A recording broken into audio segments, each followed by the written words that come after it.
nahuling umano'y Chinese spy. Higit isang dekada nang nananatili sa bansa ayon sa Bureau of Immigration at posibleng produkto ng universidad na pinatatakbo ng PLA o itong People's Liberation Army ng China. Si Joshua Garcia sa sentro ng balita. Taong 2013 pa, nasa Pilipinas ang di umano'y spy sa bansa na isang Chinese national na kamakailan lang ay nahuli kasama ang dalawang Pilipino na umano'y kasabwat nito. Sa programa Mike Abe Live, sinabi ni Bureau of Immigration Commissioner Attorney Joel Anthony Biado na pumasok ang umano'y Chinese spy sa Pilipinas noon bilang isang turista. Nakakuha ito ng permanent residency at nakabuo na rin ng kanyang sariling pamilya rito. Ang nadiskubre po namin ay naka-embed po siya dito sa Pilipinas. Nandito po siya noon pa hong 2013. Pabalik-balik ho, labas-pasok ng Pilipinas. At kung makikita nyo po siya at baka kasalubong sa kalye, maiisip nyo po na isa siyang Pilipino rin. Nakapag-asawa na nga po dito at nagkaroon na rin po ng anak. Sa patuloy na investigasyon ng pamahalaan, sinabi ni Commissioner Viado na tukoy na produkto ang umano'y Chinese spy ng universidad na pinatatakbo ng People's Liberation Army. Isa siyang Information Technology Specialist.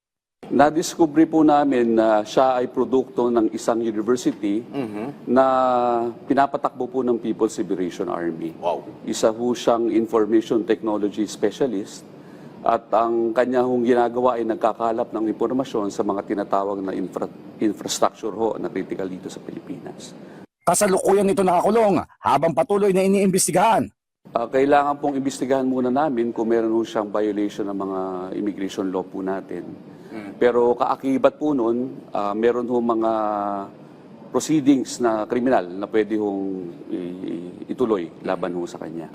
Totoo ba yung, although yung pangalan hindi pa lumalabas, pero alam naman natin, hindi ko naman lahat, pero madalas ganyan, mga fake yung mga pangalan. Anong assurance na itong taong ito ay magsasabi ng totoo? Ang una ho namin ginagawa dyan, alamin po namin kung ano yung mga dokumentong hawak po niya para ho pwede namin ikumpira dito sa mga records ho ng NBI. Pag nakuha ho namin, let's say yung kanyang birth date, pwede ho namin i-compare sa records namin and we can verify kung isang tao po ito. Ayon kay Viado, wala pa silang nakikitang koneksyon ng umano'y Chinese spy sa ilang issue sa bansa. Ito ba ay related sa Pogo operation ng grupo ni na Alice Goo? At this point, wala pa ho kami nakikitang koneksyon.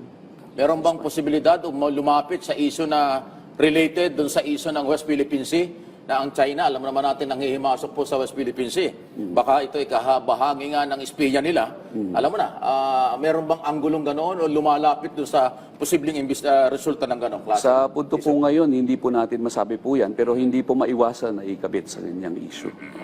Samantala, para hindi makapasok ang mga espiya o iba pang banyaga na gagawa ng hindi maganda sa bansa, naniniwala ang BI Commissioner na dapat higpitan ang pag-i-issue ng visa sa mga foreigner. Base rin po sa direktiba ng Presidente, gusto po natin paigtingin ang paggamit ng artificial intelligence, modernization po ng ating border control para po malaman natin kung sino po yung mga naglalabas-pasok sa Pilipinas. Pero one key po dito sa ating programa ay yung pong direktiba ng Presidente na i-modernize po ang ating mga not only facilities but also our intelligence gathering and border control capability. Panawagan din ng immigration leadership ang maipasa ang bagong batas ng immigration.